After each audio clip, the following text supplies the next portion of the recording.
evening is we're going to start by going through a review of the week with Josh. Then we will look at Rosetta and look at their financial statements a bit. We'll talk about sort of the plans for going forward for the next couple of weeks. Jeanette and Natalie particularly, given you're doing the review of the week next week, we're going to talk about what you need to do. And then we'll jump into Chapter 8. And you'll finish Chapter 8 tonight, I'm quite sure. The only chapter is a little bit challenging. We'll talk about that in a few minutes.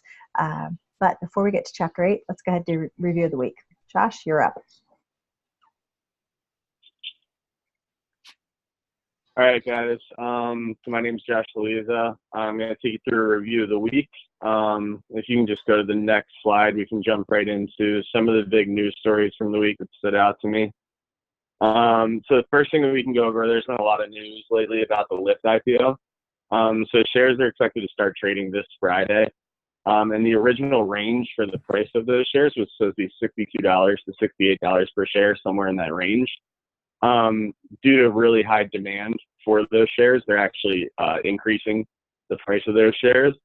I just saw right before class that they're actually planning on pricing it somewhere between $70 and $72 at their IPO, which would value Lyft somewhere in the range of $20 to $22 billion. One thing that I saw with Lyft actually is that last year they had a $911 million operating loss. So I'm just wondering, I don't know if anybody in the class has any ideas as to how a company that's valued at $20 to $22 billion but has a $910 million loss in the last year, how can they expect to kind of reverse that trend and become profitable? Let's see, any hands up? I don't see any yet. Oh, Ken's got his hand up. So I'll take a stab at it. I think because there's so many new. So I think the first thing is the reason that there's an operating loss. There's a lot of competition. There's other alternatives like Lime scooters, Bird, such as that, and then there are other new competitors that have joined. That are like Uber and Lyft. So I think could be one of the reasons why you could see a loss in their operations. To combat that, I think that they should, try to stay competitive. Maybe offer cheaper prices. Just trying to be innovative and changing their pricing to stay ahead of the curve.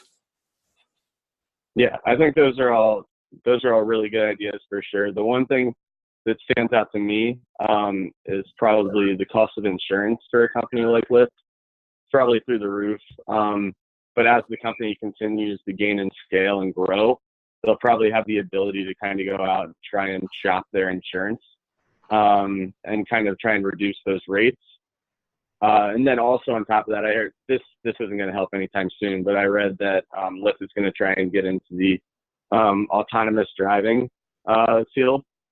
Which eventually, further down the road could allow them to cut wages, like you said, by actually having, autonomous cars, which that's obviously a wave in the future. But it would be really interesting to see, if they can increase profitability in the future through steps like that. Josh, what is the insurance cost that you think is so high for Lyft? I was reading that they pay somewhere in like the high hundreds of millions a year in insurance. So they don't insure each driver. Each driver is an independent contractor. So is the insurance in order to against liability if a driver does something to a customer, or is it an accident? Is that what it is? Yeah, it may be. I didn't see any detail on the type of insurance it was. I just saw that there were a lot of concerns that the profitability is being hampered by insurance costs. Okay. And keep in mind, guys, when a company is privately held, it's not, especially when they're in high growth mode. If you've got your mic on, please turn it off. When they're in high growth mode, what you'll often see is negative earnings for quite some time. Because remember how we said that sometimes it's okay if your cash flow from operations is negative. Same is true for negative earnings when you're in a company that's in rapid growth mode. And so that's where Lyft is right now. They're spending a lot to attract new customers. They are continuing to grow, adding new drivers so that they can compete more effectively with Uber. I use Uber and or Lyft 4 times a week. And I find that Lyft is often underpricing Uber, so their margins are a little bit slimmer than Uber at this point. The most interesting fact here is, best guess was that the offering should have priced around $62, 62 to 64 was the original numbers I heard. It's going over 70, and the reason it's getting priced so high is that there's demand, as Josh said, and that demand means that Pinterest is going to go public very soon, and a couple of others. You'll see some of those larger companies suddenly jump on the IPO wagon as long as there's such demand. And once you have several of them come out, then you'll have a little bit of a pullback. But right now, Lyft has timed this beautifully. Yeah. To your point, one thing I was just going to get into is additional IPO news upcoming. Pinterest is on pace to start trading in mid-April. So it'll be interesting to see kind of how the Lyft IPO drives the market and drives demand for that Pinterest IPO. And then on top of that, sometime in the next few weeks, Uber is expected to kick off their IPO process. So you're going to get another player in the same field going into the IPO world. So I think it'll be really interesting, and I think that Uber is obviously going to use whatever happens in the Lyft IPO to kind of build off of and kind of try and drive their own next couple moves in the coming weeks. All right, jumping on to the next topic. So one thing that's been in the news a lot this week is Brexit. I think Brian spoke to it a little bit last week, but there have been some developments in the last week that I just kind of wanted to speak to real quick, because it can be driving a little bit of the movement in the markets that I'll get to in a couple slides. But at the beginning of this week, the UK Parliament started to move to try and seize control of Brexit from Theresa May. They wanted to hold votes on other alternatives to May's Brexit plan to see if there's a majority for a different type of plan or a different type of deal. I think a lot of the people in Theresa May's cabinet and her inner circle started to kind of turn on her this week. A couple people in her group, in her cabinet, actually voted to hand power to Parliament, and then they resigned. So it kind of just spoke to kind of the disconcern with the steps that Theresa May is trying to take in this whole Brexit agreement. And I think that at some point this week, pro-EU lawmakers are hoping that votes will take place that'll force the government to renegotiate a deal that either keeps the UK kind of working with the EU or even halts Brexit altogether. And then I just saw today there is additional news that Theresa May actually said that she would step down from her position in a bid to salvage her plan. So if the UK were to go through with her plan, she's actually willing to step down and resign from her post. And I think it just kind of shows that like her stance on this whole thing is causing so much unrest within the UK. It could have all kinds of effects on the market downstream. But with her own cabinet working against her at this point, she's just in a position where she doesn't really hold any leverage in the government at this point. And I think she realizes that her being in place might actually hold back, future movement within the government in the UK. Now, keep in mind, Theresa May came in after the vote had already occurred, so she was elected to shepherd this deal through the process, which she has done to a point. The challenge at this point in time is her party is saying their concern right now is that the terms of it are going to be softened more to EU's liking than to the UK's liking, or that there will be another referendum and they'll vote to dissolve this and not exit the EU. And so her party is getting concerned about that. The reason she's thinking about stepping down is some in her party have said, we'll vote for your deal if you're out of here. And so they're sort of forcing her hand at this point in time. It looks like she's probably going to be exiting along with Brexit here pretty soon. Yep. Okay, moving on to the next topic. So China trade talks. So China trade talks are expected to resume this week. Trump is sending some of his negotiators out to Beijing, and China is expected to come back to DC next week. But there were definitely some effects of that was felt in the market this week. So we had a pretty steep drop in the market at the end of last week and early this week. but the Dow started to rally a little bit on Monday and then started to pull back a little bit more after some anxious investors started to shift their focus to the China trade negotiations. So right now, after the Mueller report was released over the weekend, it actually kind of looks like Trump's position has strengthened, with them not finding incriminating evidence against him in regards to Russian collusion with the 2016 election. China actually has a stronger incentive to reach a deal with the U.S. on trade now that impeachment is looking like it may be off the table. So Trump is looking to finalize the trade agreement by the end of April. No firm deadline's been announced there. But if these are the two biggest economies. If they can agree on a trade deal, that could help boost confidence in the long-term economic outlook, and maybe drive the market upward. Unless anyone has any other input to China, we can jump into Apple. Apple had some big announcements earlier this week. So they announced that they're going to offer 4 new services to customers. So those services are Apple TV, Apple News, Apple TV Plus, Apple News Plus, an Apple credit card, and then Apple Arcade, which is kind of like a gaming service. So the reception on Wall Street was really mixed to this announcement. Some people complained about the lack of pricing details that were provided. But really, all in all, the information coming out didn't do much to help Apple shares. By the end of the day on Monday, when they announced the news, the shares had fallen 1.2%. So I'm just wondering, for the people in the class, why do you guys think that the shares may have decreased, even with Apple offering all of these new services that could drive additional revenue for the company?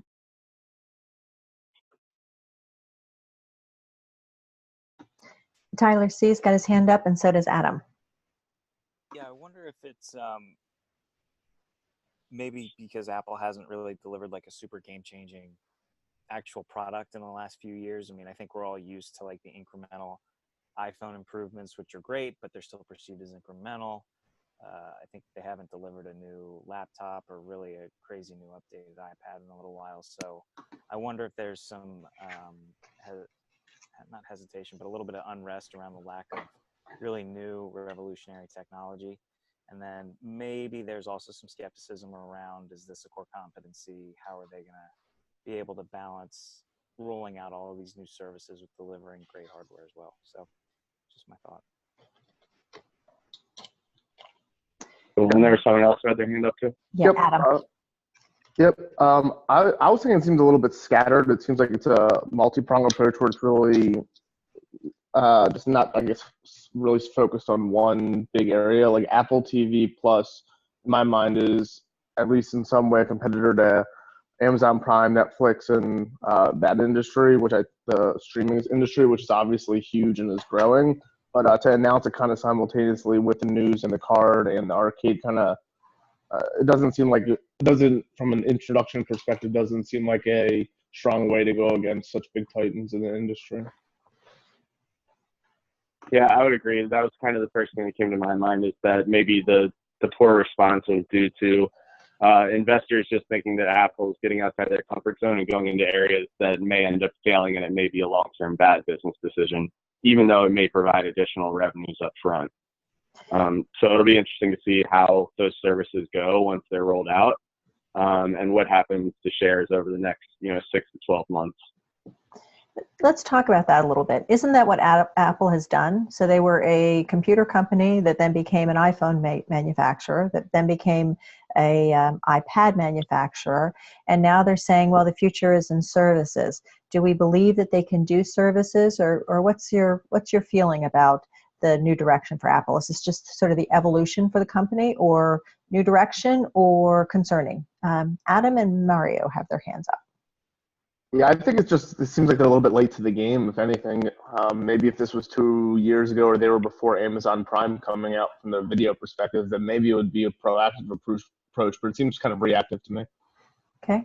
I think that was Adam. So Mario, and then Tyler C., you're next after Mario. Yeah, I have to agree with Adam there. I think they, are known for being innovators and early adopters, or pioneers in these industries. And for me, they're just playing catch up, and that's not what investors were buying when they originally bought Apple. You know, they've been known to innovate and to pioneer, but this is just a catch up for them. So it's not a very good thing for them. But I mean, it is a good thing that Apple is acknowledging the fact that the future is in services and they're trying to get into this revenue stream. So they got that going. But yeah, that's my take. Okay, Tyler. Yeah, I'll be really interested to see like how everything rolls out, because I think the Apple TV Plus especially is by far probably the most interesting, just because you look at it now, there's Amazon Prime, Netflix, Disney just acquiring Fox and all of that IP. I mean, and then Apple TV. So it'll be really interesting to see what kind of creative content or original content they can put forward. I would also be interested to see how they integrate these four things like in their next round of actual products. So if you buy the most expensive iPhone, do you get 2 free years of Apple TV, or do you get 2 free years of Apple News, or do you get better terms on the Apple Card? Now that I think about it, I think there's some of these add-on benefits that I think they'll be able to build into their new actual products. I think that'll be really compelling to see what direction they end up taking that. Good. Anybody else? Shantae.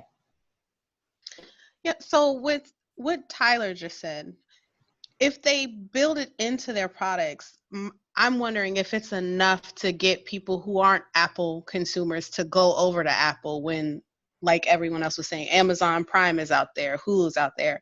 So if they're trying to get their consumers that they already have to spend more money, I think it might be a good strategy, but I don't know how tempting it'll be to switch people to Apple. So you're thinking of it sort of like Amazon Prime. If you're a Prime member, you also get the videos, whether or not you watch them, you get the music, that sort of thing. So it's just sort of an add-on to lock you into Apple products, but not necessarily a standalone product that you would buy. Right. Well, for me, I wouldn't personally. Yeah. Right. Yeah. Okay. Okay. Yeah. I found this an interesting one, because what did they do in terms of new products? What happened there? Because they did announce some upgrades to some products. I mean, the only thing that I heard was their Apple, the AirPods, the headphones. Yeah, yeah. They actually announced an upgrade to the iPad, to the MacBook something, and then to the headphones. What people were expecting, if you had read the buzz ahead of time, they were expecting those upgrades. They were expecting the earbud things to not only have the charging case, which they do have, but to have better bass quality and and come in different colors. They were expecting it to come in black. That didn't happen, so people were disappointed. They were also expecting them to announce this pad that is going to be able to charge all 3 devices at once, so you can just lay your phone, your watch, and your Apple AirBuds, whatever they're called, on this pad, and it would charge them rapidly. Still haven't come out with that one. And all of the changes to their incremental improvements to their products were pretty minor, really not enough to get you to buy any more items. So I think the expectation was, because there wasn't much there, that the announcements of the services would be pretty grand. And the expectation, the thinking is they're not very far along, because most of the services, they didn't even announce prices attached to them, because they, for instance, the Apple TV, they're going to have 40 some original programs. Well, Netflix has 300, and Netflix has all of the historic library of titles as well. Apple is going to have no history, and partly they're doing that in order to be able to go into China and not have to worry about family-friendly content in the past. They'll make sure that everything going forward is amenable to being able to market it in Asia, which they think will give them an advantage. And that my thinking was much along the line of you, Shantae. I was thinking, well, how many of these services do you need? Do you need Netflix and Roku and Hulu and Apple now and Amazon? And so at some point, is it going to be just like TV stations, that we have all these different services, or will there be some standardization or some clear winner? I think Netflix is that right now, but I don't know that they'll stay there. So I think a company like Apple needs to evolve, and saying that, I agree with you, Tyler, saying that services is the direction we're going to go is good. It was a little surprising to me that the announcement wasn't more fully baked than it actually was.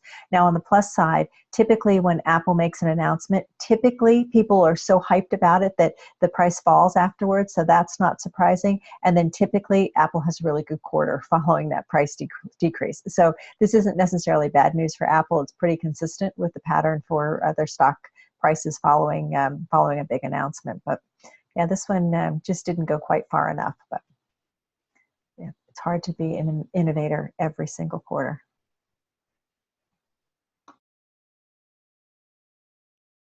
All right. So just one other thing I wanted to touch on that I read about earlier today after I had already submitted the slides. So this afternoon, Southwest came out and announced that they reduced their guidance.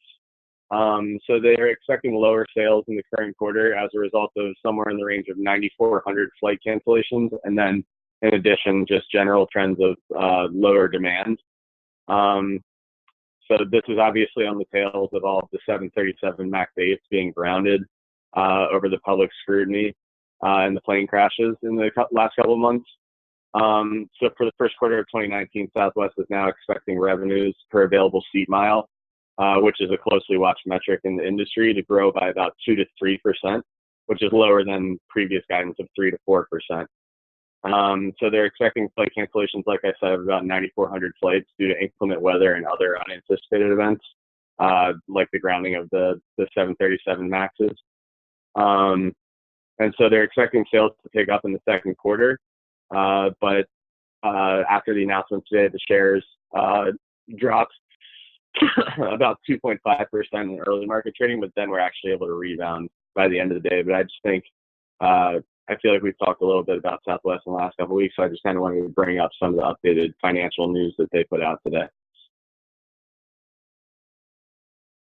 If nobody has any comments there, we can move on to the next tab. Did you skip over one by any chance? Oh, sorry. Did I skip one? Let me see.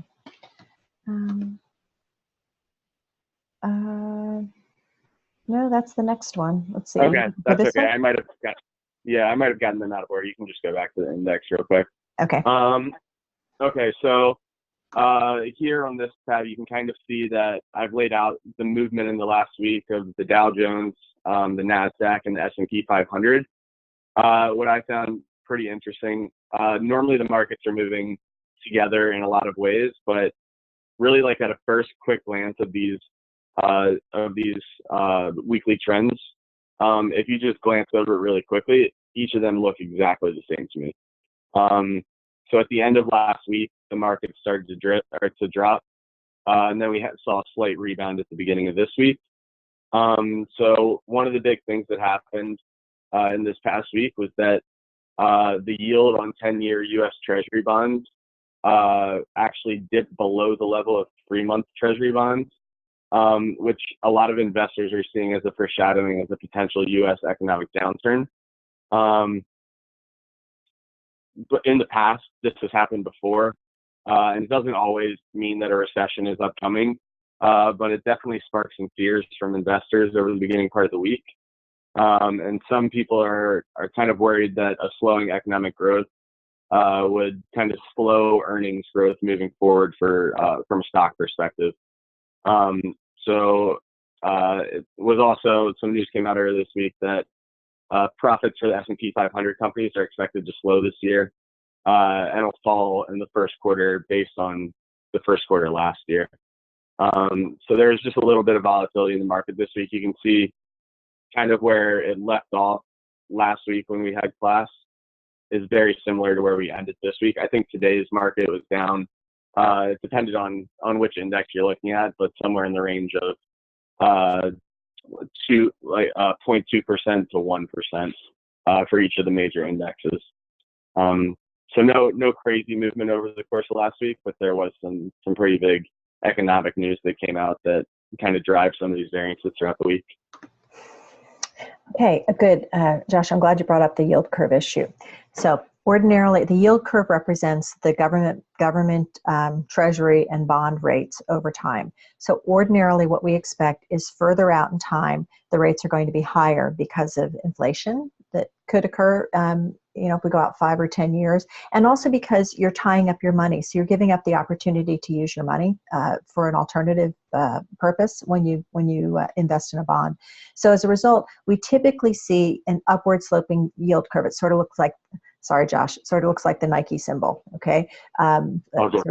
Sort of a bit of a yeah, it's more of an upward slope than having the little Nike dip, but it typically is upward sloping.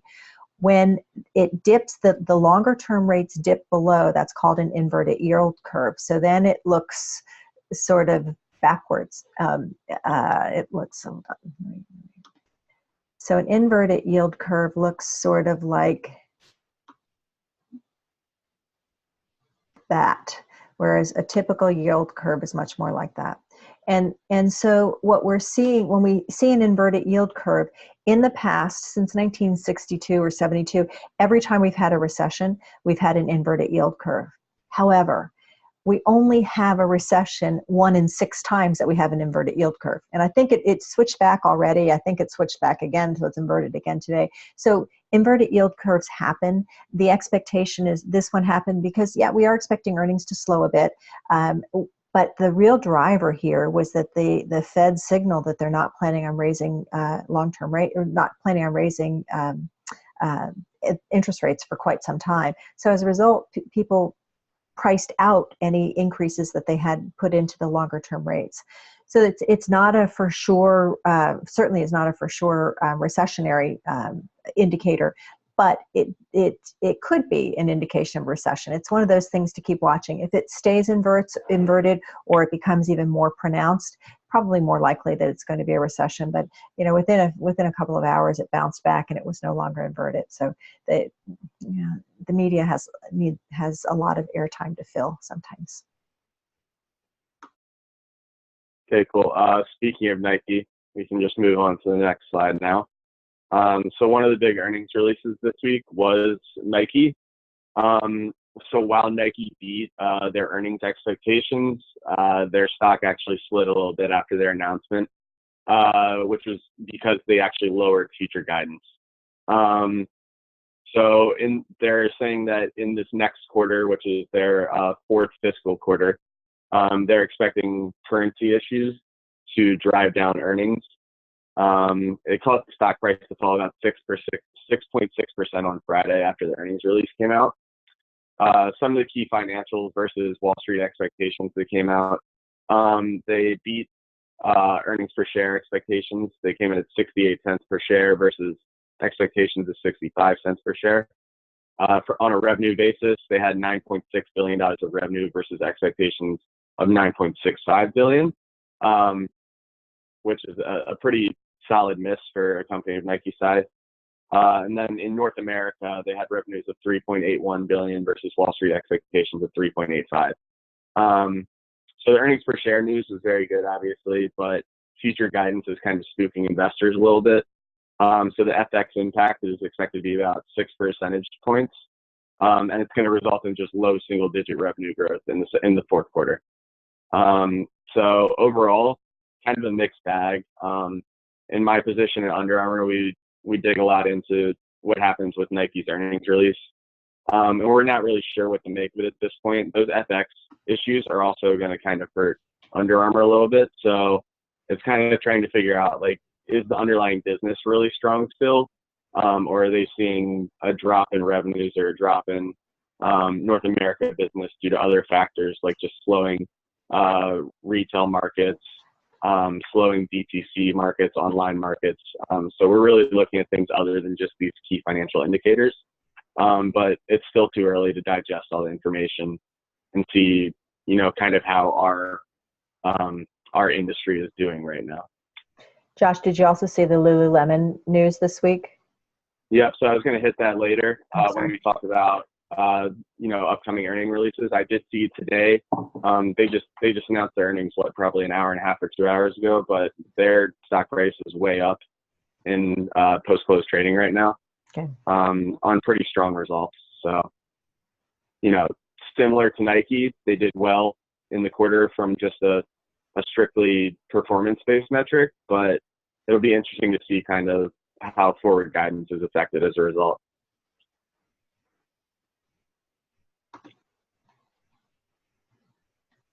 All right. The second big earnings release this week for at least the local area here was McCormick. So McCormick actually beat their profit expectations in Q1, even though sales rose at a lower rate than they expected, which caused the stock price to rise in trading on Tuesday after they released the news.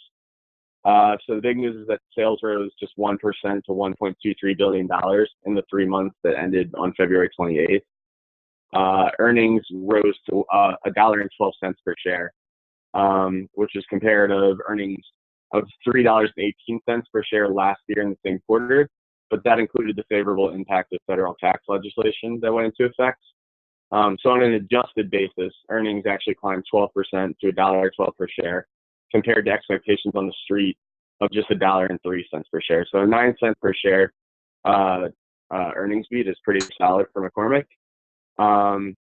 The reason the sales only increased by 1% is because McCormick's kind of put a pause on their acquisition efforts, which is kind of how they've built the business in the past few years. And then there's also, they called out unfavorable currency movements that took a toll on the company in the past couple of months, which cost it somewhere in the range of 3 full percentage points of sale growth. So pretty strong earnings release for McCormick. They're expecting sales growth of 1 to 3% this next quarter.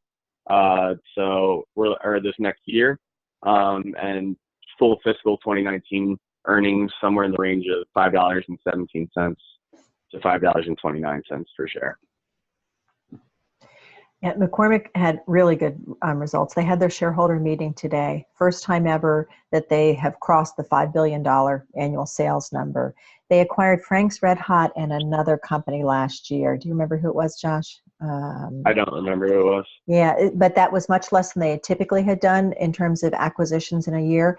However, they're going more towards Gen Z people. So I think I've told you, my daughter-in-law runs a food blog, and she's worked for McCormick, where they have her use some different ingredients and post recipes, and then her followers hopefully will reproduce the items as well. So they when they announced they're trying to see that their customer begins the food experience by sight, and so they're doing a lot of social media, and it's been very successful. They also announced plans to resume their acquisition strategy because they've had such an incredibly, for McCormick, a very good year. I think the market was up about 6% over the course of the last year, and McCormick was up over 40%, and they upped their dividend again as well. So they're not a high growth company, but they're pretty steady and pretty successful, and they had a really, really nice year. Yep, very strong earnings for them. So kind of moving on to what's coming up this week. So as we spoke to, Lulu came out with their earnings today after the close of the markets.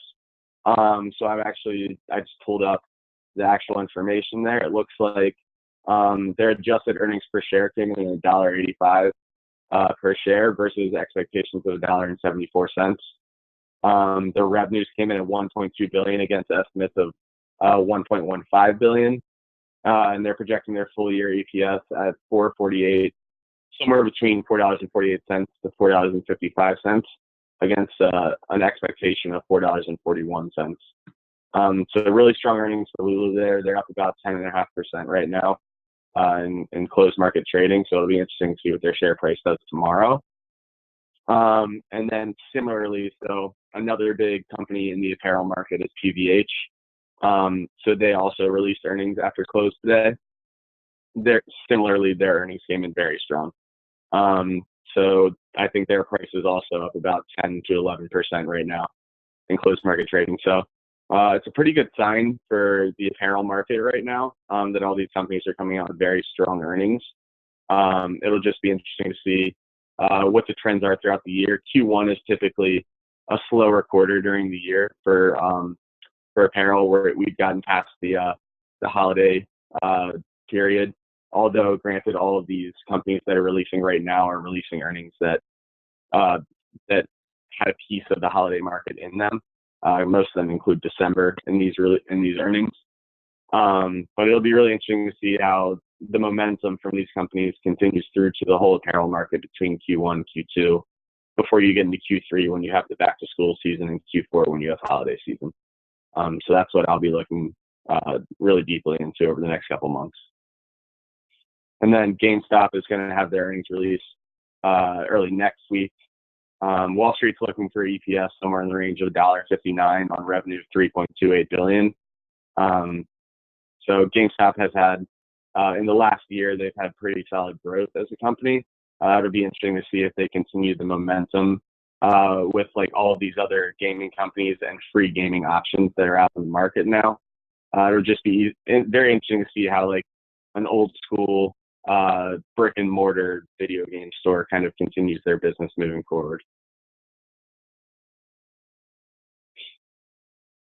That's all I have for today. I just wanted to kind of throw it out there if anybody has any additional topics that they saw in the news this week that's kind of driving some financial news. If you guys want to bring that up now, we can chat about it. Let me see anything else interesting. See any hands yet? While you're thinking about it, there were two stories I wanted to talk about. You may have noticed that Germany had their manufacturing numbers were down. It's a partial indicator of a recession because Germany, other than the US and China, it's the largest global trade partner, particularly impacted by Brexit. And so again, it's a thing to watch just in case it's a signal for a recession, a global recession. It's already causing a version of one in Germany right now. Did anybody see Facebook had a password issue. You may have noticed that they had not secured the websites in such a way so that employees could see Facebook customers' passwords. I think at some point we're starting to get immune to this a little bit. But did you happen to notice the Apple commercial that's been out for the last week or so? Anybody notice a relatively new Apple commercial? It was on constantly with the NCAA tournament. Tyler, what'd you say? Yeah, I think it's got something to do, correct me if I'm wrong, with their phones where it's like it's touting the security of Apple's technology. Yeah. Mario, did you have something else you wanted to add? Yeah, exactly. It was about the whole privacy issue and how, you would want everything in your life to be secure. So why not your phone and Apple? Yeah. Yeah, and to me, it was sort of the precursor to their new products announcement. That it was very much about security in all things Apple. They were talking specifically about the phone, but you can see how these industries are merging and converging. So Apple's not viewing itself as a phone manufacturer exclusively anymore. Now it's a privacy protector kind of company, and I think that leads well into its net services that it's going to be offering. It's going to be competing with Netflix and with Amazon in a way, and with Facebook ultimately as well. So I found it very interesting that commercial was played constantly across the basketball games. And I don't usually watch commercials, but I don't usually watch things live except basketball. So I think it's been on for a week or two. Another student told me, but I only noticed it this past weekend. And the other one, the only other thing I want to talk about is Bed Bath & Beyond. Stock price was up today, mainly because activists have started buying into Bed Bath & Beyond. So you're going to start seeing some changes.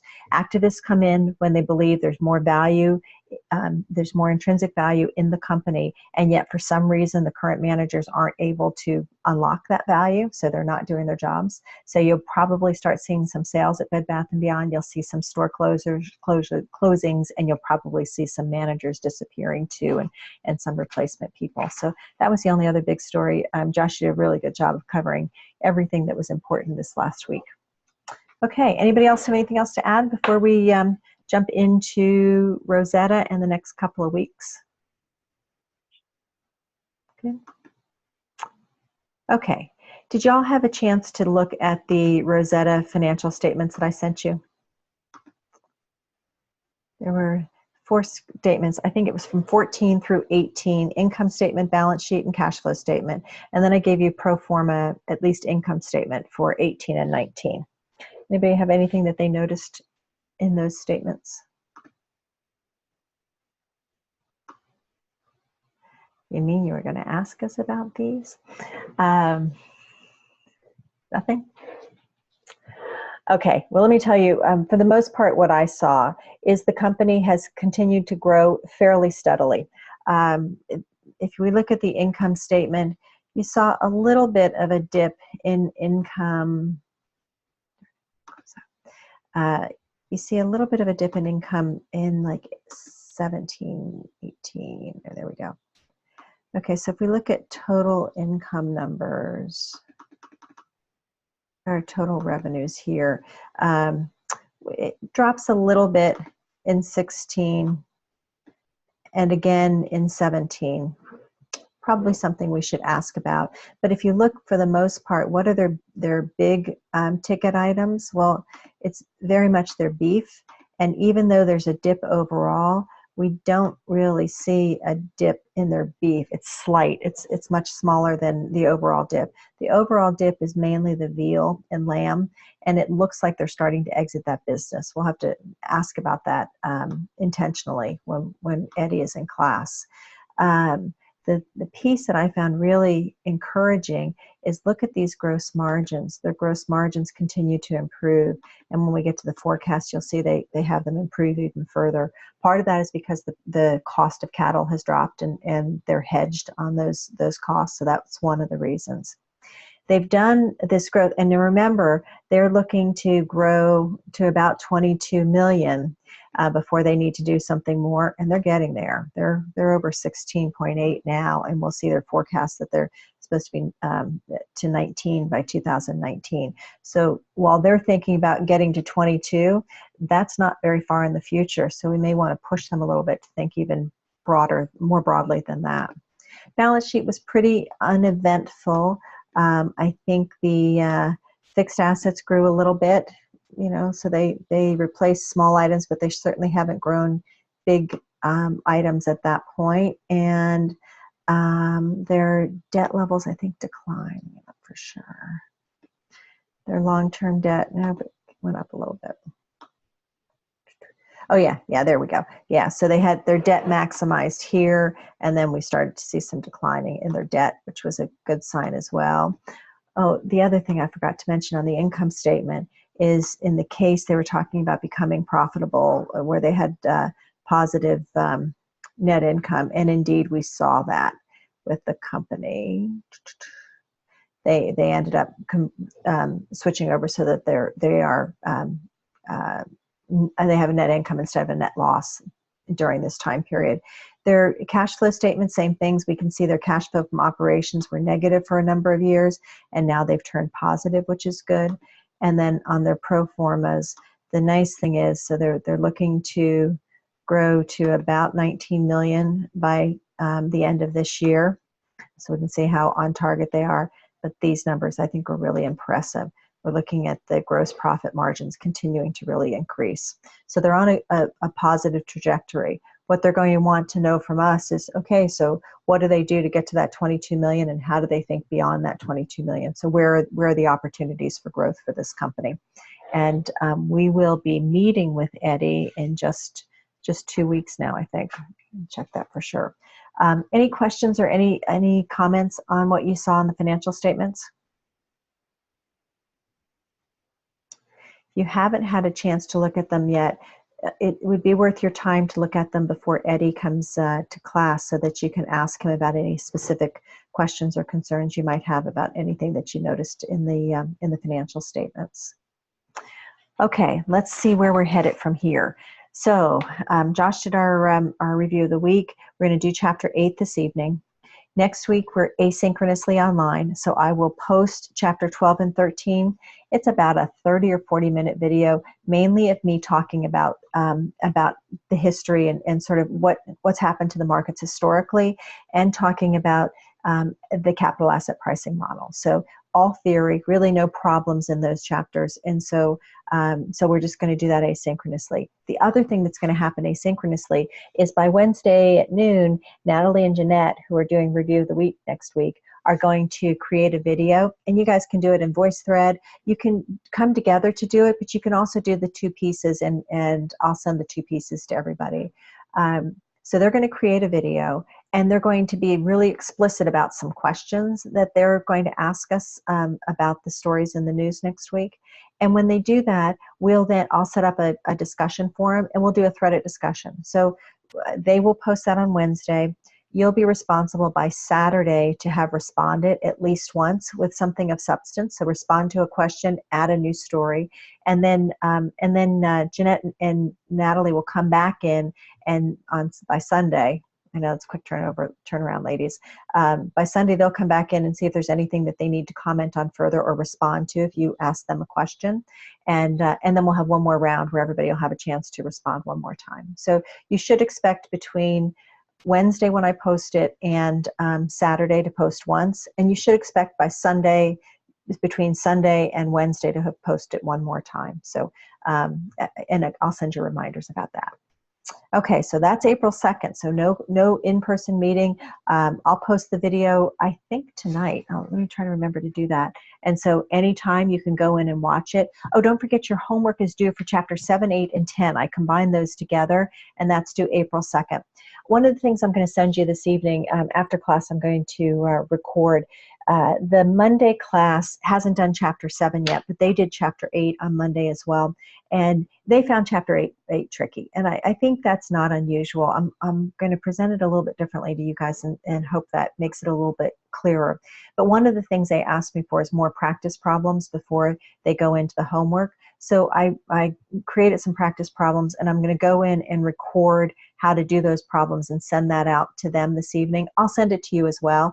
They're optional. But if you walk away tonight and go, ooh, I need to do a little bit more of this, then you'll have that opportunity to work through those problems. So I'm going to send you the problems along with the solutions and along with a recording of me talking you through it. So, but if you have any questions, as I said, the homework is due April 2nd, and you have the ability to reach out to me if anything's giving you a hard time. Okay, so we have asynchronous next week. We have homework due April 2nd. And then April 3rd, April 3rd is the asynchronous class, sorry. Okay, so it's March 27th. So April 2nd, you have homework due. April 3rd, we're asynchronous, but you can get that done anytime between now and April 10th.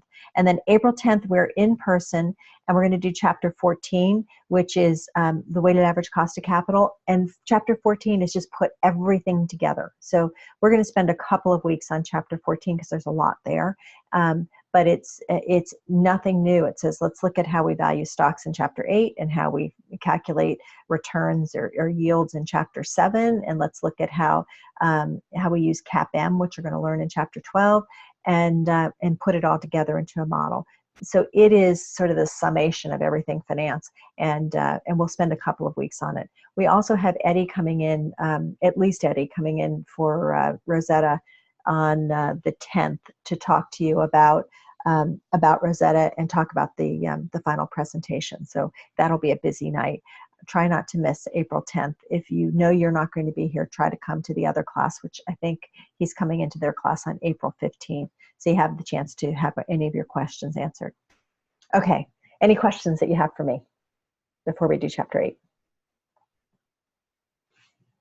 All good? Okay, all right, let's take a look at chapter 8 then.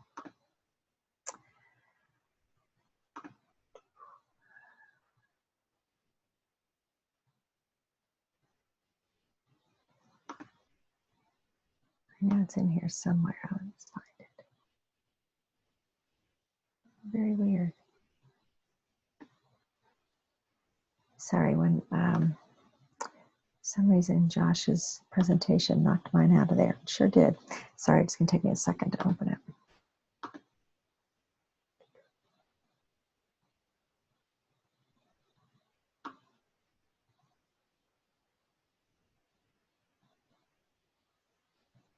I think this is it. Make sure.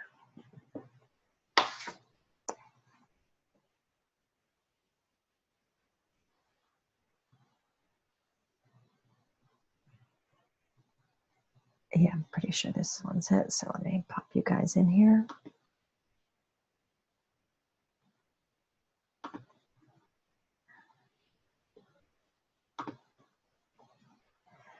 When something doesn't go right, it just takes so long to get us back on track. There we go. Okay, chapter 8.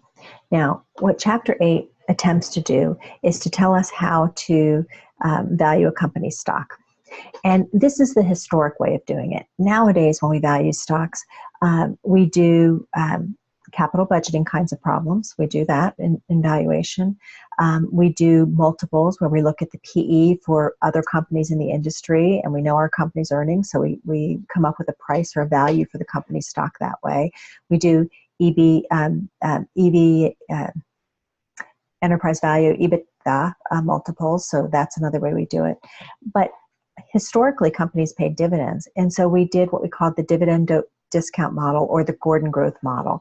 And so we looked at the dividend cash flow streams to help us determine what a company would be valued at. And we use that technique in a lot of other things. So even though most companies don't pay consistent dividends anymore, this method is still used in virtually all capital budgeting problems. If you think about what we were doing in earlier chapters, we would look at a project that had a 4-year life. And that's okay. But when McCormick buys Frank's Red Hot, are they thinking they're just buying them for 4 years? No, they're thinking it's going to be an ongoing cash stream for a long time. So what we'll see in Chapter 14 is the techniques that we learn in Chapter 8, we use all of the time. If we're deciding to buy Frank's Red Hot, we'll look at their cash flows for about 4 years, and then we use this dividend discount model further out. We repurpose it in effect. So let's do a couple of these problems. And I think one of the challenges people have with this chapter is they're thinking, oh, dividends, and that's so different. If you substitute the word cash flow all the time for dividend, I think this gets a little easier. I hope. We'll see. Okay, so we've got Big D. They just paid a dividend of 50 cents. So if they just paid a dividend, that's our cash flow in time period 0. So that's just occurred. And if you own a stock that's selling for $2 a share and they pay you a 50-cent dividend, when that dividend is it goes ex post. So when you have that dividend broken out from your stock, what happens is you now own an asset that the stock price is going to drop to $1.50 and you have a 50-cent dividend. So you still have a $2 asset, you just have 2 pieces of it. So the $2 stock will drop because you've taken 50 cents per share out of the value of the company. That's how dividends work. So if they just paid a dividend of 50 cents, that's no longer part of the value of the stock. The stock's worth $1.50 still if that was the price of it. So it's expected that the dividend is going to increase by 2% per year. If the market requires a 15% return on the asset, how much should the stock be selling for? Okay. So with every asset that we think about, we look at all of the future cash flows to decide what the value of the asset would be. So if it paid a 50-cent dividend, it's going to increase by 2% next year and 2% the following year, 2% the following year. We could figure out what each of those cash flows, find the present value of each of those cash flows in order to figure out what the stock price is worth. But as you go further and further out in time, when you're discounting the value, the impact on today's dollar is very small. So if you were if you were investing, if you were looking at an investment and you were going to get your first cash flow in year 40, the value of that today is really tiny. Oh, I think last time we did that problem where I had bought cat bonds and they were $1,000 cat bonds, and in today's dollars they were only worth $44. I mean, the impact of if it had been 19 years instead of 18 years, the value of those bonds might have gone up to $44.20. I mean, those future cash flows way out there are worth so little. So what we're able to do is at the limit algebra thing, we can convert all those future cash flows into a formula, and this is the formula. And what the formula says is if you're trying to find the price out in the future and you have a dividend, and the dividend is going to grow at a constant rate, that you can find the price today if you know the dividend next year divided by the required return minus the growth rate. And what do we know? We know the dividend today is 50 cents and it's going to grow by 2%. So the next dividend next year is 50 cents times 1.02.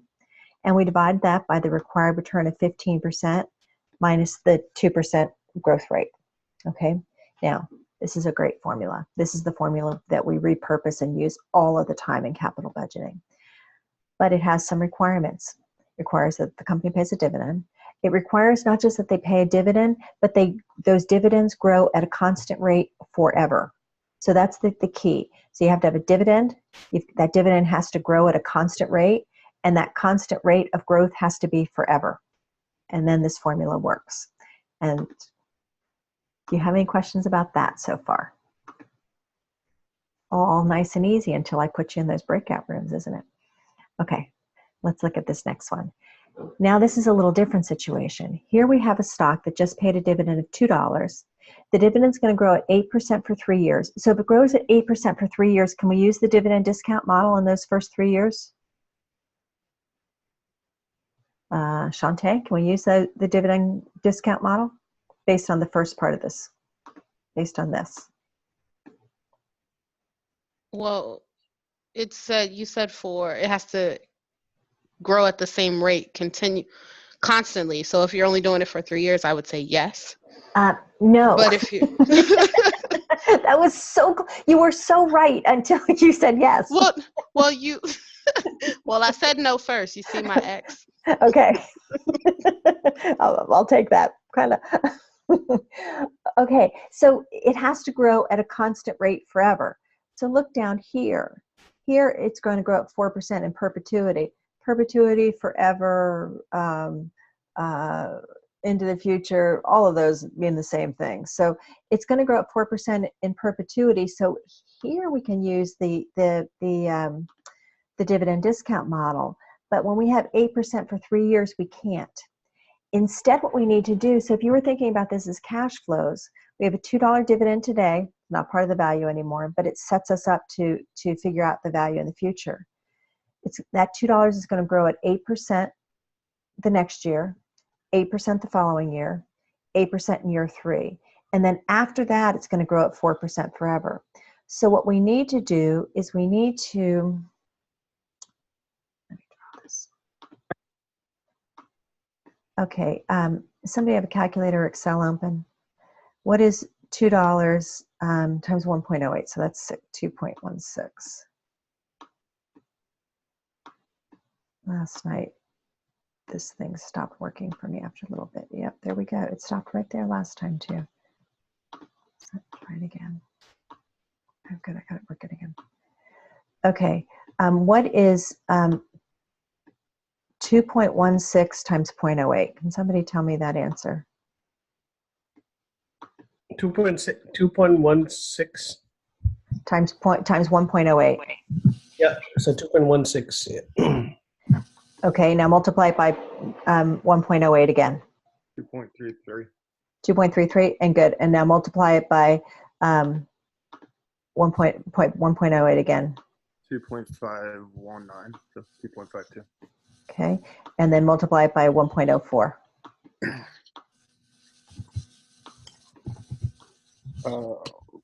2.62. Thank you. Okay. And then the next year would be by 4% again and again and again. So what do we have? We want to find the price here today. And so to find this price, we need to find this 2.16, discount it. They haven't even told us the required rate of return yet. We need to find that, discount it for 1 year. Add to it this 2.33, discount it for 2 years. Add to it this 2.59, discount it for 3 years. Okay, now what about this? What are we going to do about this and the 4% in perpetuity? Any ideas? Who is going to? Oh, good, Brian. What are you going to do? You're going to do that 2.62 times 1.04 divided by 0.08 minus 0.04. We actually, you don't actually have to multiply by the 1.04, and I'll show you that in a minute. Divided by the required return, which would be really nice if I remembered what it is. Let's see. The required return is 12%.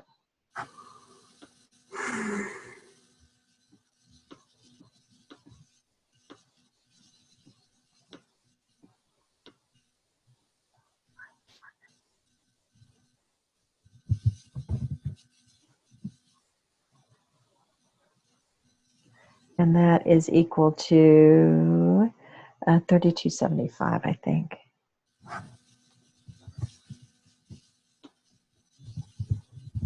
me write it down and then I'll tell you what I just did.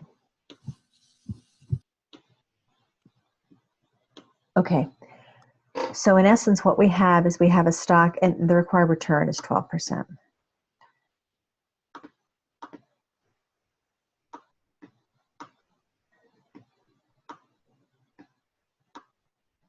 Okay. So we have to look at all of the cash flows for this company's stock. The 2.16 has to be discounted at 12% for 1 year. So we have to find the present value of that future value. The 2.33 has to be discounted at 12% for 2 years. The 2.59 has to be discounted at 12% for 3 years. And remember that formula before, it said we could find the price today if we know the dividend next year, once it starts growing at a constant rate. Well, in the generic formula, that the generic version of that formula, if it starts growing at a constant rate in year 4, that allows us to find the price in year 3. If it starts growing at a constant rate in year 6, that allows us to find the price in year 5. So what we're going to do is, in addition to this 259 in year 3, we're going to add that 3275 to it, which is the price which captures the 262 and all of those future dividends growing at 4%. It is the present value of those cash flow streams in year 3. So now let me show you the problem.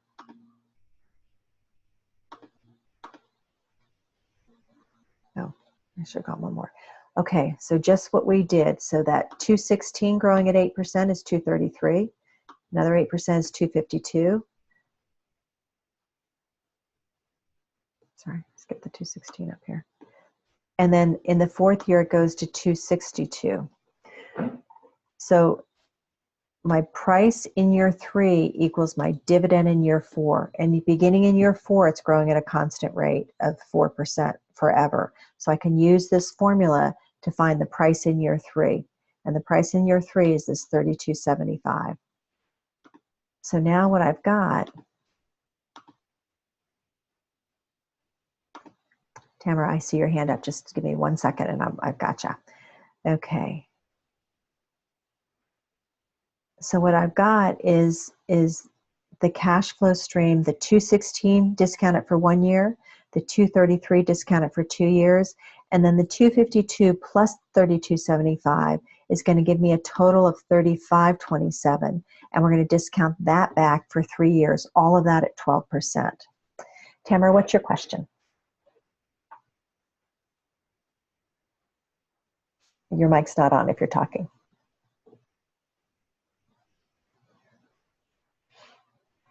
Still can't hear you. Let me see if I see your mouth moving. Okay. There you go. Can you hear me now? You're good now. Okay, I just had a question of where the 12% came from. Oh, sorry. The 12% came because I hadn't given you all the information yet. So let me back up a slide. You can see. Okay. Yeah. So this last sentence I hadn't included. Discount rate is 12%. They have to give it to you. Oh, okay. I just wanted to make sure. Okay, Yeah. thank you. Yeah. It's a given in the problem. I just hadn't allowed that to show when I showed the problem earlier. Okay, thank you. Okay. So the value of this stock is the 2889, and if you've got Excel open, check it. So if you have a cash flow of 216 in the first year, 233 in the second year, and 3527, which is the year 3 dividend, which is not included in this 3275. Now, you don't include this 262 because we just use that to find this 3275, but you can add the 252 to the 3275. They occur at the same time to get to this 3527. So that's your cash flow in year 3. You take those 3 cash flows and discount them at the 12%, you should come up with this 2889. Okay. What questions do you have for me? Is this feeling kind of okay? Go ahead. Sorry, this is TJ. Yep. So you dividing 216 by 112, Yes. 1.12, Yep. then plus 233 by 1.12 ratio 2. Yep. This is squaring 2. Yep. Then 252 divided by 1.12 ratio 3 plus 3275. Divided by 1.12 ratio to the 3rd power. Yeah, 3rd power, right? Yes. Okay. Yes. So every time you increase the ratio of the denominator, right? Absolutely. But you also could do this by just putting it all into Excel. And so in Excel, you would have the 260 and just find a net present value. Okay, so if you put this in Excel and do the 216 year 1, 233 year 2, and the 3527 year 3 with the 12% rate, you should come up with the exact same answer as what you just did, TJ. Tamara, your hand's up first, and then Mike, you're next. So I just want to make sure I understand what you're doing. So when you get to year 3, yeah, you said that that's when we use the dividend discount model. Yes. And then, okay, so I just want to make sure. Okay, I just want to make sure I'm writing it down right. And Tamara, you do that because you start growing at a constant rate in year 4. So if you're growing at a constant rate in year 4, that allows you to find the price in year 3. That makes sense. Okay. Thank you. Okay, Mike V, what's your question? I had the same question as Tamara, so I'm good. Okay. Does that make sense? Okay, if you think about it, it really is just a regular cash flow problem, just like we did before. The only thing you're doing differently is you're adding in this formula that allows us to not have to keep calculating present values out into infinity. It allows us to find, once we start growing at a constant rate, we find the price the year before, and then use that to discount back further. Okay, now in this chapter, there's just 4 formulas, and they're really versions of the same thing. So let me talk about each of them. We talked about before, if you had a share of preferred stock have dividends that have 0 growth. So this is the formula for calculating the price of a share of preferred stock, the dividend divided by the required return. And I think we did one of these problems. I think it was like the dividend was 10 cents and the required return is 20%. So how much would you be willing to pay for that stock? Well, 10 cents divided by a 0.2 is like 50 cents. I don't know. Oh, sorry, I didn't do it ahead of time. But this formula is really just this. It's just the growth is equal to 0. So it really is, this is the only formula you really need. This is the one we did the first time. The price in year 0 is equal to the dividend in year 1 divided by R minus G. That works most of the time if a company starts from the very beginning and grows their dividends at a constant rate. But often that doesn't happen. Often, they'll pay a large dividend for a couple of years and then it'll settle down into a constant rate. So the problem we just did with high growth for a couple of years and then settling into a lower level of growth is much more common. So this formula is key. And just remember these subscripts. I can find the price in year 15 if I know the dividend starts growing at a constant rate in year 16. And if I know the price in year 15 and I want to know what I'm going to pay for it in year 15, golden, you're done. But if I want to know what I'm going to pay for it today, I have to discount it back 15 periods at my required rate of return. Okay. This formula down here is this. And it says, how do we think about our returns from a share of stock? What do we get? Well, we get a dividend and we get growth, capital gains growth. So if we want to know how we come up with that required rate of return for a dividend paying stock, it's the dividend next year divided by the current price, that's called the dividend yield, plus the growth rate. So this is just a reworking, a rewriting of this formula, solving for R. So if you're good at algebra, and I don't make you memorize formulas, you'd have these formulas on the sheet on the test. But know that this formula is nothing but rearranging this and solving for R, but rather than making you do that, I give you the formula. So it's the dividend yield plus growth. And intuitively, it makes sense. If I'm owning a share of stock, what am I going to get? I'm going to get dividends and I'm going to get capital gains growth. Some companies have very little capital gains growth, McCormick, so they pay more in dividends. Other companies don't pay dividends, Lyft, when they go public, but they have a whole lot, you hope, they have a whole lot of capital gains growth. Because I'm going to put you in your rooms and mix, I want you to try one of these problems. Make sure you have this formula in your head or written down, and you have this formula. Remember, this is equal to R. So make sure you've got those 2 formulas because you'll need those in a couple of minutes. Any questions before we move to another problem? Okay. All right. So let's think about this first. They just paid a dividend of 195. So that 195 is dividend sub what?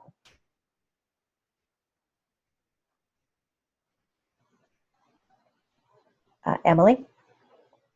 Sub-zero. Good. Okay, that's my dividend today. It's no longer part of the price, but we need an anchor stock, and we need an anchor dividend in order to figure out what this price, what we'd be willing to pay for this particular share of stock. So the dividends are expected to grow at a constant rate of 4.5% indefinitely, same as perpetuity, same as forever. So, okay, investors require 11%. We want to know the current price. What will be the price in 3 years and in 15 years? And I could tell you exactly how to do the 3 and 15, but I want you, there's a couple of different ways to do it, so I want you to work your way through that a little bit. Any questions before I put you in breakout rooms? Let's see, how many rooms are we going to open up? Yeah, let's do 5 rooms. All right, your rooms are open. Make sure you have the problem with you, and I'll bring you back in a little bit and give you time to work on this one. It's in a breakout room. Okay, so we have the Star Company just paid a dividend of 195. That's our dividends of 0. They're going to grow at a constant rate of 4.5% indefinitely, 11% return. We want to know the current price. Well, and we also want to know the price in 3 years and the price in 15 years. So we can do this a couple of ways. First of all, the price in year 0 is equal to the dividend in year 0 of $1.95 times 1 plus the growth rate of 4.5%. Divided by the 11% minus 4.5% to get to 31.35. Now, to get the price in year 3, we could go through and take the 195 dividend and figure out what it's worth in year 4. So in year 4, it will have grown, and then take the year 4 dividend and divide it by the 11% minus 4.5%, R minus G, to come up with a price. And if you do that, you'll get 31.35. Year 15, you can figure out what the $1.95 dividend will be worth if it grows out for 4.5 at 4.5% for 16 years, because we want it in year 15. And then once we know what that dividend is in year 15, we divide it by the 11% minus the 4.5%. Alternatively, you could do what I did here. You can take once you calculate in 31.35 in year 0, that dollar amount is going to grow. The future value, it's going to grow at the 4.5% growth rate for 3 years. And here it's going to grow at that 4.5% growth rate for 15 years. So your prices end up 31.35, 35.78, and 60.67.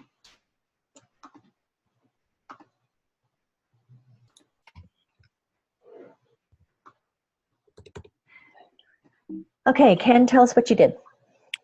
So looking at the dividend yield plus growth formula, since we have dividend 1, which is 290, divide that over the 5310. Yep. And then we add 5.5%, which gave me the number of 10.9%. Excellent. So you ended up with, you took your dividend in year 1 and you divided that by the current price and added to it the growth rate to come up with I got 10.96, but yeah, close enough. Now, Ken, what's the dividend, what's the capital gains growth rate on this one? The capital growth. What's the growth rate?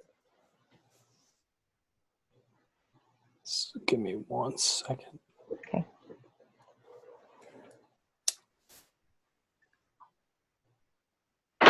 So do I take 5310 and then I guess find the R for it? Or you could just look right there. Oh, 5.5. There you go. Okay, so when we look at a required return, it's made up of 2 things: the growth rate, which is the same as the capital gains rate, and the dividend yield. So if my growth rate's 5.5%, my required return is 10.96%, Anybody want to venture what the dividend yield is on this stock?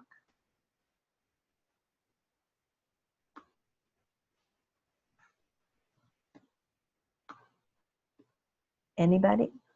5.4.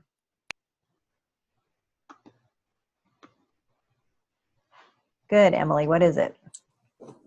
5.5%.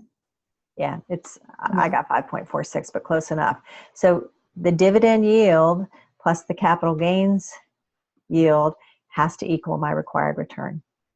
So we can split those two pieces out really easily. You just have to remember that's dividend yield and that's growth, which is capital gains. It means the exact same thing. You guys okay on that problem? Because I don't want to take a break if you're feeling a little squeamish. Let's go ahead and take a break. It's 4 minutes till. Come on back at 5 after 8, and I'll while you're gone, I'm going to put up another problem, and I'm going to open up the breakout rooms so that you'll be able to go right into the breakout rooms when you come back. So go on in at about 5 after. I'll give you a few minutes to work the next problem. Let me go ahead and move to it so you know what you're getting at in case anything is challenging. This is just the conclusion of what we just did. Oh, hold on a minute. Maybe I'm wrong. Did I skip something? Yeah, here we go. Okay, so they just paid a dividend of $9 on the stock. It will maintain the dividend for the next 13 years, and then it will cease paying dividends forever. Required return is 9.5%. What's the current share price? Okay, so you're not going to do this till you go into your rooms, but can you use the dividend discount model for this problem? What haven't I called on lately? Maddie, can you use the dividend discount model for this problem?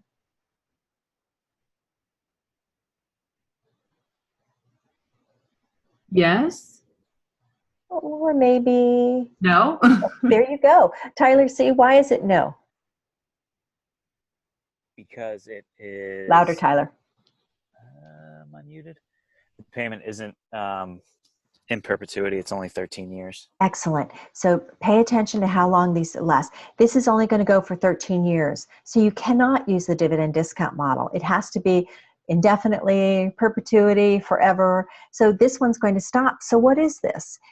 It's a $9 dividend for 13 years. So think about that. And when you come back from break, you will be in your breakout rooms working on this problem and see how you're going to think about approaching it. Enjoy the break. So I didn't catch the whole formula before I left on break, but essentially our strategy was to calculate all of the dividend prices for the full 13 years. So one of my teammates calculated this for me, but it was pretty much we start off with the initial stock price or the initial dividend of $9, and then we just added 9.5% each year. Okay, hold on a second. Stop right there. What is this 9.5%? Required. Oh, sorry. That's the required return on the stock price. So that's not the growth rate. Right. What's the growth rate? So we're solving for the growth rate. No, you're trying to find the current price. What is the growth rate for this stock? Company will maintain a dividend for the next 13 years and will cease paying. Price. Constant $9 dividend on the stock. You got me stumped there. Okay, yeah, okay. It's getting accustomed to the wording in these problems. Matt Huber? Yeah, it's zero growth. Yeah, there's no growth in this one. They're just receiving a $9 dividend each year for 13 years. Does that sound familiar like any other kind of problem? Emily, what's it sound like? I don't know, just calculating the net present value of it. Net Cash present flows. value, yeah. Oh, let's see who's got their hands up. Let's see. Sorry, it's not letting me see. Oh, because the darn breakout rooms are in my way.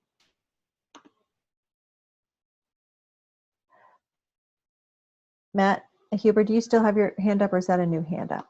I mean, I can answer that too. Okay, go ahead. It's a constant payment as an annuity.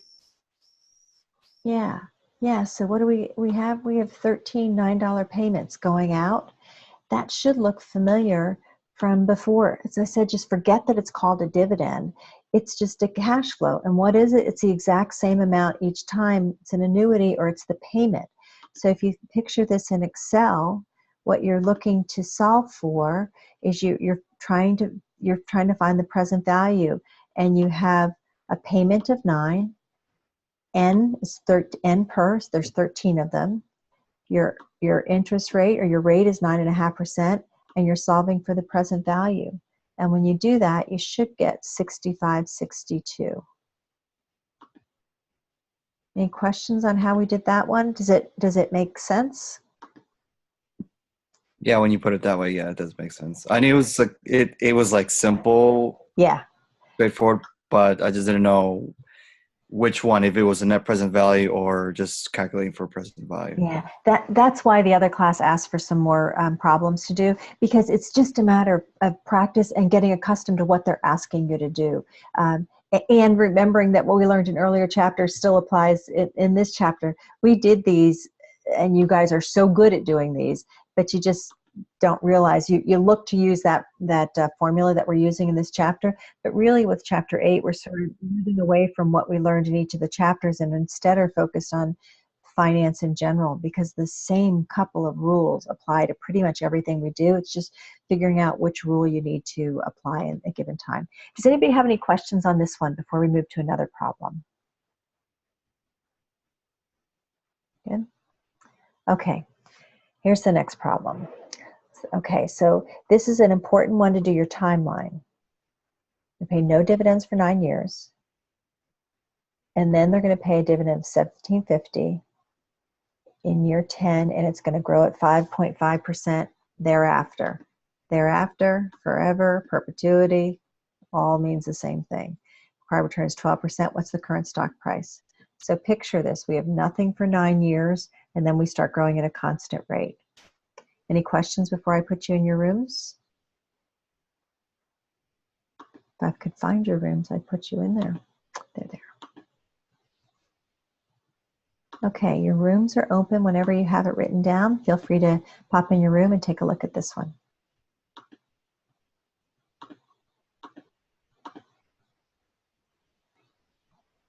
Turn back on the recording so you have a copy of it. Okay, TJ, what did you do? So very first, I just simply did with the zero value $17.50 per share. So I divided by 1 plus 5.5%, which is 1.0055, and then I get 12%, which is our required return, minus, which is negative 5.5%, which I get 6.5. So I divide 17.49 divided by 6.5, I got $269.08. Okay, and what does that represent, what you just calculated? It's just a growth rate, I believe. No, that's not a growth rate. What is that? There's a price in the year of 10 years. In which year? 10th year, is that right? No, it's in, if it starts growing at a constant rate in year 10, it gives you a price in year? First year, maybe. 9, so it's the year before. 9th year, 9th year, yeah. Okay, so what TJ did is he took the price, the $17.50 per share, so the dividend in year 10, and divided by the 12% minus the 5% to come up with a price of $269.23, and that's the price in year 9. So now what? Anybody else? What did you do next? Oh, I hear little ones. So fun. Sorry, it's my... Oh, that's nice. Vanessa, what did you do next? Oh, let's see. Somebody's got a hand up. Sorry, Vanessa, I've got a hand that... Oh, Vanessa, I think it was your hand. No, please. Oh, it's not. Okay, Brian, save Vanessa for her. I didn't get 269, but I may have messed up the years. But what you do is add that to the 17.5 and then do the net present value. You don't need to add it to the 17.5. Okay, so let's think about the timeline here. Let me draw a quick timeline. So in year 10, we have a dividend of $17.50, growing forever after that point. So what TJ did is he said he took that dividend of $17.50 and divided it by the 12% minus 0.055 to get this $269.23. What that represents is the price in year 9. Sorry, my annotator's not working well. So my price in year 9 is $269.23.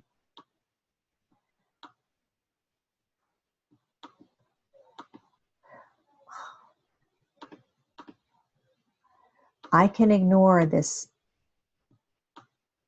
I can ignore this $17.50 because it's already incorporated in here. Now, there's nothing in years 0 through 8. We just have a price in year 9 of $269.23. And that's lovely if I want to buy it in year 9, but I want to buy it today. So Brian, what did you do now? So I got the right answer, but I guess I did it in year 10, and I did that 17.50 times 1.055. Yep. But that got me 284, and then I added 17.5 into it. Yeah, because what you did is you calculated the value here in year 10, and so you had to, and because you started in year 10, you didn't include the year 10 dividend, so you had to add that in. You should have still gotten this 9709, right? I did, yeah. Yeah, you were just off by a year, but you could have done it in year 11 and also added in the 1750 in year 9 and 10, and you still would have gotten the correct answer. So you're just fine. So what Brian did is and what TJ did, they found the price in year 9, and now we need to find the price today. Well, it's a straight present value problem. First, we use the dividend model to come up with this 269.23. And once we do that, then it becomes a future value that we need to discount for 9 years at the required return of 12% to get a present value of 9709. Remember, there were no dividends in years 1 through 9. We just have this value out there in year 9 because we start growing at a constant rate in year 10. Okay, what questions do you have?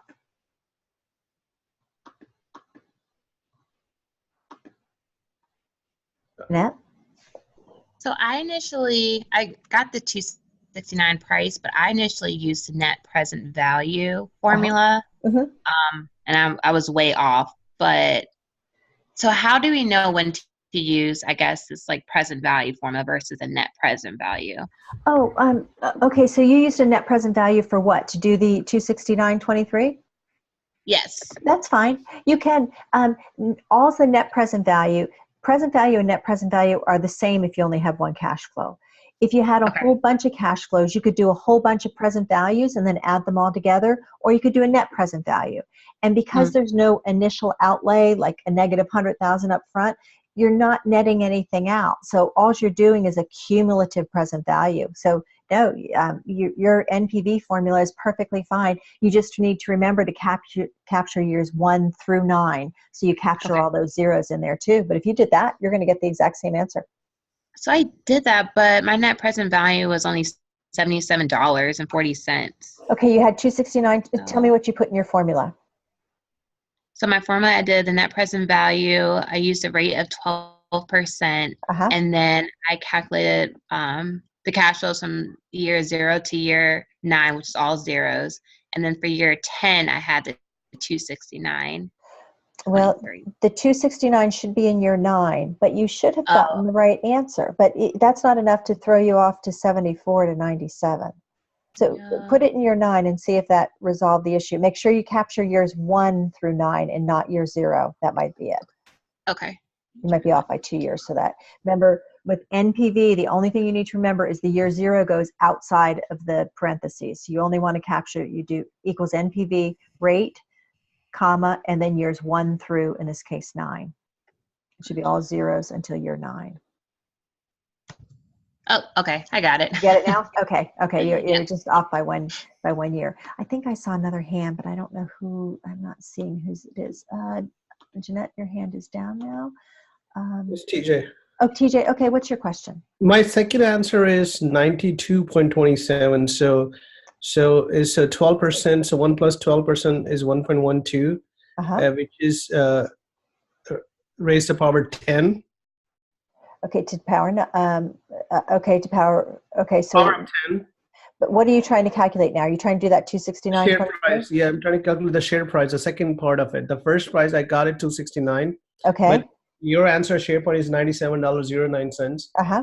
My answer is got $92.27. Okay, because that 269.23 is in year 9, not year 10. So raise it to the power of 9. Oh. Discount by the power of 9. Because remember, it starts growing at a constant rate in year 10, which gives us the price in year 9. Got it. Did you get the right answer now? Yes. Good. Yeah, you guys are making such teeny little mistakes. You're so close to getting this. And I think this is the last hard thing that we do in here. Okay, look at this problem. So this is a supernormal growth. You're going to have fast growth for a while, and then you're going to grow at a constant rate forever.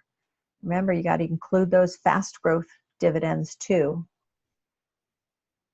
Okay, they just paid a dividend of 310, which means that 310 is dividend sub what? What year?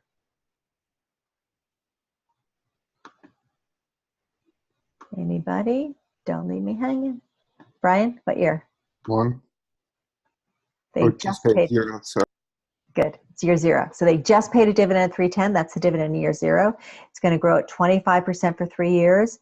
And then beginning in year 4, it's going to grow at a 5% thereafter. It starts growing at a 5% in year 4. It allows me to calculate the price in year. Anybody?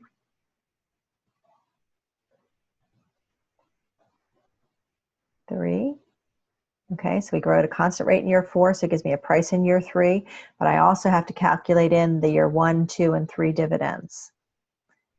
You have an idea what you're doing, so I can put you in breakout rooms? Rooms are open. Work on this one a little bit, and then come on back, and we will see how you did. So the fourth dividend is 636 about. Okay. So once you have constant. Stop there for a minute. Stop there. Okay. So we started with the dividend of 310 in year 0. It's going to grow at 25%. That means 310 times 1.25 means our dividend in year 1 is 3.875. It's going to grow at 25% again, which means the dividend in year 2 is 484. 25% again, so the dividend in year 3 is 605. Beginning in year 4, it's going to grow at 5%. So the dividend in year 4 is 605 times 1.05, which gives you 636. Everybody good so far? Okay, Matt, go on. So once you have constant growth, you can use that constant growth formula to find the price in the previous year. So use D4 to get P3.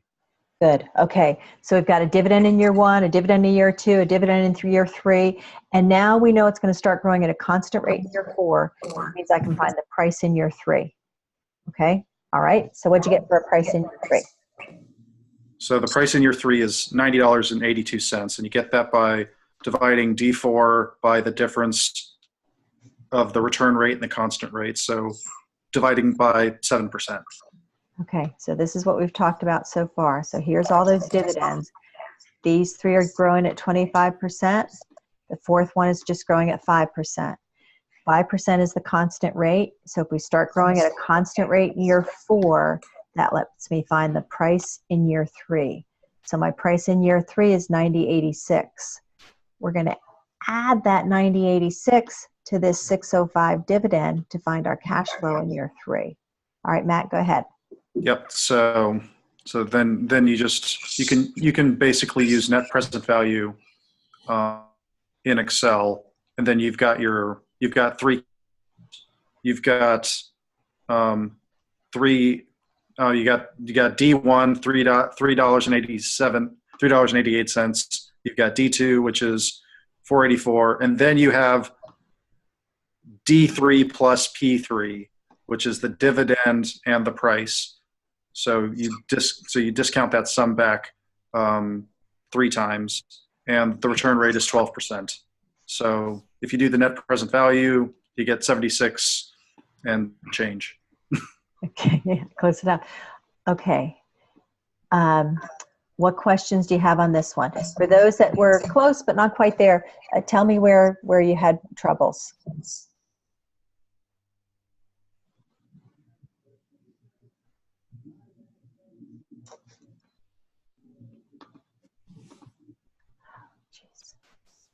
It's not letting me see the hands raised. Okay, go ahead. If you had your hand up, go ahead and respond. I am not able to see my, oh, there we go. Oh, Jeanette, okay, what'd you do? I just found the price in the wrong year. I found the price for year 4 instead of year 3. So great. That was a small little error. That's very good. But you did include the dividends in years 1, 2, and 3. You just had your price off by year. Awesome. Mm-hmm. Very good. Anybody else or questions on how we did that one?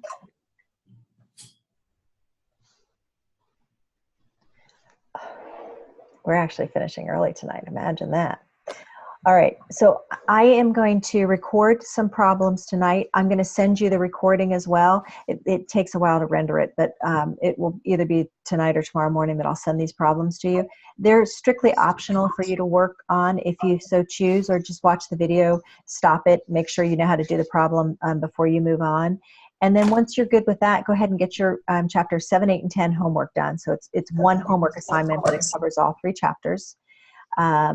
Let's see, watch the chapter 12 and 13 recording that will be posted. That'll be posted tonight for sure. And then as soon as Natalie and Jeanette send me their recording for the review of the week on Wednesday, I'll send that out to you so that you have the opportunity to start responding to that as well. And I'll send you a reminder to respond to something by Saturday, and then to respond again either later in the weekend or early next week. And then we're in person for Rosetta. Be sure to be thinking about questions that you have for him. You've got the opportunity to ask about direction that they're looking to go to get any questions you have resolved, and look at their financial statements before our next in-person class in 2 weeks, and we'll be ready to go. We're down to 1 more chapter. We are winding up this semester, and you've nearly survived finance. Have a great evening. Have a good week next week, since I won't actually be seeing you. And then I will see you in person on April 10th. Bye, guys.